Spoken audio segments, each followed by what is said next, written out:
ভালো চলছে মোটামুটি। এই বাবার শরীর কেমন? চলছে, চলে যাচ্ছে। বোন বোনও তো এই 9-এ উঠলো, ঠিকঠাকই হচ্ছে, পড়াশোনা করছে মোটামুটি। এই রকম হচ্ছে। বাবুদা কি খবর? কেমন খবর বল তোর? কি বলবো আর, গাড়িটার পেছনে টাকা বেরোচ্ছে, 600 টাকা বেরিয়ে গেল। স্কুলের জন্য হ্যাঁ সার্ভিসিং এ দিয়েছিলি? হ্যাঁ 600 টাকা?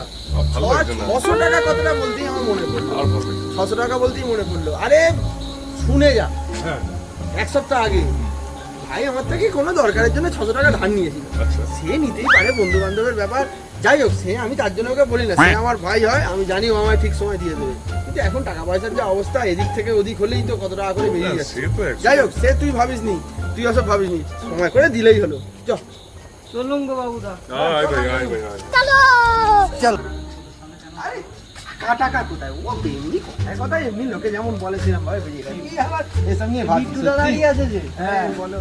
আরে ভাই যে বিপদ দেখা পাশে দাঁড়াই তাহলে ভাই বলছি। ভালো আছো তো বিট্টুদা? ভালো। সকালবেলা মাকে দেখলাম, কোথাও যাচ্ছিল নাকি? ভাই একটা নেমন্তন্ন বাড়ির জন্য গিফট কিনতে যাচ্ছিল। এই গিফট কেনা, এখন গিফট কিনবি, যা কিনবি সব 500 টাকা 600 টাকা, 500 টাকা 600 টাকা। দাম বেশি হবে সব। আরে 600 টাকা 600 টাকা বলতেই আমার মনে পড়লো, এই 600 টাকা এক সপ্তাহ আগে ভাই আমার থেকে নিয়েছিল। তাই? হ্যাঁ আচ্ছা, সে প্রবলেম মানুষের হতেই পারে, মানুষ নিতেই পারে, চাপ নিস নি, যখন মনে হবে তখন দিবি, বুঝিস? কোনো সমস্যা নেই। টাকা পয়সার যে অবস্থা এখন, যাই হোক আসি ভাই। হ্যাঁ। ঠিক আছে, কালকে আবার দেখা হবে। চল। ওই কে শোনালে কিন্তু, হ্যাঁ? একটু বাড়াবাড়ি করছে না? আরে ভাই সব নিয়ে তোকে ভাবতে হবে না। ভাই আরে বাবা, বলো বলো। আপনার আর বলো না ভাই, এই অফিস টফিস করে বেরোলাম, শেষ হলো এই সবে মাত্র শিফটটা। গাড়ি বাড়ি বাইরে পুরো চমু দেখতে হয়েছে। হ্যাঁ অফিস টফিস করে ফিরলি? হ্যাঁ ইনক্রিমেন্ট হয়েছে বলছেন? আমাদের তো বাড়াতে হবে নাকি? এটা কত ইনক্রিমেন্ট হচ্ছে? সিরিয়াস জীবন সত্যি কথা বলবি, ইচ্ছে বলবি না। কত হচ্ছে বল? এই বছর 700 টাকা হলো। 800 টাকা? 800 টাকা বলতে আমার মনে পড়ে গেল, এখন সব জায়গায় এই 600 টাকা 700 টাকার বেশি ইনক্রিমেন্ট এবছর দেবে না কোনো জায়গায়। আর এই 600 টাকা বলতে আমার মনে পড়ে, বুঝলি? শোনো, আমার থেকে 600 টাকা ধার নিয়েছে।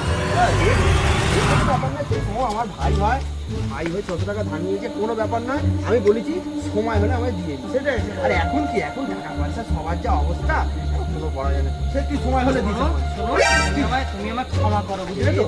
তুমি আমায় ক্ষমা করো। ওর সময় হলে না, দিবি। তুমি এইটা নিয়ে 3 জনের সামনে এই কথাটা আমায় ছোট করলে। তুমি আমার স্ক্যানারটা দাও, আমি এক্ষুনি ফোন পে করবো। সত্যি করে দিবি? আমি এক্ষুনি মানে তুই দরকার নেই, শোন না, পরে দিবি। মানে একটা মানুষে অসুবিধায় টাকা নিয়েছিল, লোককে শোনাতে ছাড়লে না। আমি বুঝবো না, তুমি ফোন পে করে বার করো, স্ক্যানারটা বার করো। হ্যাঁ, আমি এক্ষুনি দিয়ে দেবো। হ্যাঁ, এক্ষুনি দেবো। মানে পরে দিতিস? না, আমি এক্ষুনি দেবো। আমি লোকের থেকে ধার করে এনে আমি এক্ষুনি দেবো, তুমি দাও। টাকা ফেলে রাখতে নেই, টাকা সেটা ব্যাপার না। দেখ, ওটা মানুষের প্রয়োজনের সময় নিয়েছে, যাই হোক। নাও, দিয়ে দিয়েছি, দেখো।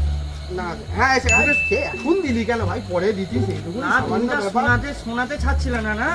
যাই হোক, যে ভাই ভালো থাকিস। একদম। যাই হোক, ভালো থাক ভাই। কাজ হয়ে গেছে, কথা হয়ে গেলে চলে।